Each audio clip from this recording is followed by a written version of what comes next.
Breaking news చూస్తున్నారు. ప్రస్తుతం దేశవ్యాప్తంగా సంచలనంగా మారింది ధర్మస్థలలో ఏం జరిగింది, ఏం జరుగుతోంది అనేది ప్రతి క్షణం ఉత్కంఠగా మారింది. కేవలం ఇది అక్కడికి మాత్రమే పరిమితం కాలేదు.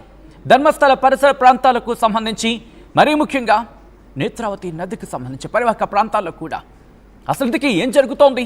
ఇప్పటి వరకు 7 ప్రదేశాల్లో తవ్వకాలు పూర్తయ్యాయి. ఇంట్రెస్టింగ్ డెవలప్మెంట్ చోటు చేసుకుని దానికి సంబంధించిన బిగ్ బ్రేకింగ్ న్యూస్ చూస్తున్నారు. Here it is on the screens of RTV. ఆరో సైట్లో మాత్రమే అవశేషాలు లభ్యమయ్యాయి. 4 అడుగుల లోతులో అస్థిపంజరం అవశేషాలు బయటపడ్డాయి. మొత్తం 25 ఎముకలు గుర్తించడం జరిగింది. 1 కాదు 2 కాదు, 25 ఎముకలకు సంబంధించి ఆ దృశ్యాలు మీరు చూస్తున్నారు. ఈ కథనం మిమ్మల్ని కాస్త కలవరపరచచ్చు. దీనికి సంబంధించి తగిన జాగ్రత్తలు తీసుకోవాలని RTV సూచించడం జరుగుతోంది. This is the disturbing content, viewer description is advised. DNA analysis కోసం ఫోరెన్సిక్ ల్యాబ్కి తరలించిన పరిస్థితి. 6వ ప్రదేశంలోని 8 మృతదేహాలు పాతిపెట్టినట్లు చెబుతున్నాడు ఆ పారిశుద్ధ్య కార్మికుడు.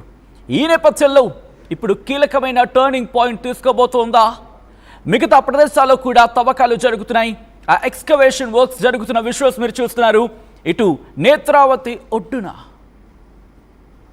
ఎన్ని మిస్టరీస్ ఉన్నాయి? 1 కాదు 2 కాదు, ఏకంగా వందలాది మృతదేహాలు ఉన్నాయా? ఎందుకు నేను ఈ మాట అంటున్నానంటే, ఆ కంప్లైంట్ కాపీ మీరు చూస్తుంటే ఆ కంప్లైంట్ కాపీలో మెన్షన్ చేసింది అదే. 1 కాదు 2 కాదు, ఏకంగా వందలాది అంటూ కూడా మాటల్లో అక్కడ చర్చ జరుగుతున్న క్రమం. ఈ సందర్భంలో ధర్మస్థల చుట్టూ ఏం జరుగుతోంది అనే ఒక ఉత్కంఠ కంటిన్యూ అవుతూనే ఉంది. ఒక పారిశుద్ధ్య కార్మికుడు గతంలో ధర్మస్థల ఆలయం దగ్గర కార్మికుడు పనిచేశాడు. పారిశుద్ధ్య కార్మికుడిగా ఆ వ్యక్తి ఫిర్యాదుతో ఈ ఘటన వెలుగులోకి వచ్చింది. 1995 నుంచి 2014 మధ్య ఏం జరిగింది? వందల సంఖ్యలో మృతదేహాలను పూడ్చిపెట్టినట్లు అతను ఆరోపించాడు. రిమెంబర్, 1995 నుంచి 2014 అంటే అర్థం చేసుకోవచ్చు, దాదాపుగా 19 ఏళ్ళు. సో ఈ క్రమంలోనే అక్కడ ఏం జరుగుతోంది అనే క్వశ్చన్ రైజ్ అవుతూనే ఉంది. సిట్ దర్యాప్తు ప్రారంభించింది. 1 కాదు 2 కాదు, ఏకంగా 13 ప్రాంతాలను అతగాడు చెప్పుకొచ్చాడు. దీంట్లో ఒక్కొక్కటి తవ్వుకుంటూ వస్తే, ఒక చోట డెబిట్ కార్డ్, మరొక చోట పాన్ కార్డ్, ఇలా కొన్ని ఆధారాలు బయటపడుతూ ఉన్నాయి. అయితే ఆ ఆధారాలు దీనికి సంబంధించిందేనా, కాకపోతే ఇంకా ఏవైనానా? ఎందుకంటే అది నేత్రావతి ఒడ్డున ఉంది. సో ఈ క్రమంలోనే అనేక క్వశ్చన్స్ రైజ్ అవుతున్నాయి. ఎందుకంటే సాధారణంగా నదికి వరదలు వస్తూ ఉంటాయి. వరదలు వచ్చే క్రమంలో ఆ కోతకు గురవుతూ ఉంటుంది. ఆ తీర ప్రాంతం కోతకు గురవుతూ ఉంటుంది. ఆ కోతకు గురైన క్రమంలో కొన్ని కొట్టుకుపోయే అవకాశం ఉంటుంది. మరి ముఖ్యంగా ఆ ఒడ్డున ఎందుకు జరిగింది అంటే ఒక చర్చ బయటకు వచ్చింది. త్వరగా డికంపోజ్ అయ్యే అవకాశం ఉంటుంది, త్వరగా కుళ్ళిపోయే అవకాశం ఉంటుంది అంటూ కూడా. ఈ క్రమంలోని మానవ అవశేషాల లభ్యం గురించి మాట్లాడుకున్న క్రమంలో 6వ ప్రదేశంలో అస్థిపంజరం అవశేషాలు దొరికినట్టుగా తెలుస్తోంది. దీంతో ఈ కేసు దర్యాప్తులో కీలక అడుగు ముందుకు పడింది అంటూ కూడా చర్చ జరుగుతుందంటే అర్థం చేసుకోవచ్చు. ధర్మస్థల మిస్టరీలో కీలక అడుగు ముందుకొచ్చిందా? ఎందుకంటే ఇక్కడి నుంచి మరిన్ని డెవలప్మెంట్ చోటు చేసుకునే అవకాశం కనిపిస్తోంది. రిమెంబర్, 1 కాదు 2 కాదు, వందలాది మృతదేహాలు తనక్కడ పాతిపెట్టినట్టు ఆ వ్యక్తే చెప్పడం, ఆ లొకేషన్స్ చెప్పడం. ఇప్పటికే 13 లొకేషన్స్ చెప్పుకొచ్చాడు. ఆ 13 లొకేషన్స్లో ఏవో అక్కడ పాన్ కార్డ్ అని, తర్వాత డెబిట్ కార్డ్ అని ఇటువంటివి బయటపడ్డాయి. బట్ ఆ వ్యక్తికి ఇక్కడ ఘటనకి ఎందుకో సంబంధం లేదు అనే ఒక చర్చ కాస్త విస్తృతంగా జరుగుతోంది. బట్ వదిలిపెట్టడానికి లేదు. సిట్ దర్యాప్తు చాలా కీన్గా చేస్తుందనే చెప్పుకోవాలి. ఎందుకంటే ఒక్కొక్కటి దాదాపుగా 4 అడుగులు, 5 అడుగులు, 6 అడుగులు ఆ స్థాయిలో అక్కడ ఇన్వెస్టిగేషన్ చేస్తోంది. మీరు చూస్తే కనుక ఆ ప్రొక్లైనర్స్ చేరుకుంటున్న సందర్భం, తవ్వకాల కోసం అదిగో మీరు చూడొచ్చు, జేసీబీ వెళుతోంది. జేసీబీ ఆ అడవిలోకి వెళుతున్న ప్రాంతం, నిర్మానుష్య ప్రాంతంగా మాట్లాడుకుంటున్న ఆ ప్రదేశం మీరు చూడొచ్చు. పక్కన నేత్రావతి నది ఒడ్డునే అక్కడ ఎస్కవేషన్ జరుగుతోంది.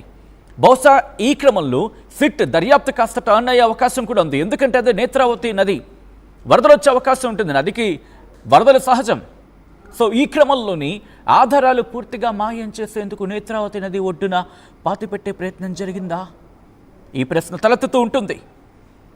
ఎందుకంటే ఆరోపణలు వినిపిస్తున్న క్రమం మహిళలు, బాలికలు, వాళ్ళ మీద అత్యాచారాలు జరిగాయి, హత్యలు జరిగాయి అని ఆరోపణలున్నాయి. ఈ నేరాలను ప్రశ్నించిన మగవాళ్ళు కూడా కనిపించకుండా పోయారు అంటూ కూడా అక్కడ చర్చ జరిగింది. దాదాపు గత దశాబ్దాల్లో ధర్మస్థల, దాని చుట్టుపక్కల ప్రాంతాల్లో వందలాది అదృశ్యమైనట్లు పుంఖాల వార్తా కథనాలు ఇప్పుడు బయటకు వస్తున్న సందర్భం. ఈ కేసులో పూర్తి స్థాయిలో విచారణ జరగలేదు అంటూ కూడా ఆరోపణలు వినిపిస్తున్న క్రమంలో స్పెషల్ ఇన్వెస్టిగేషన్ టీంని రంగంలోకి దించింది అక్కడి ప్రభుత్వం. ప్రస్తుతం ప్రతి అణువణువుని, అక్కడ ఉన్న అణువణువుని గాలించే ప్రయత్నం చేస్తోంది సిట్.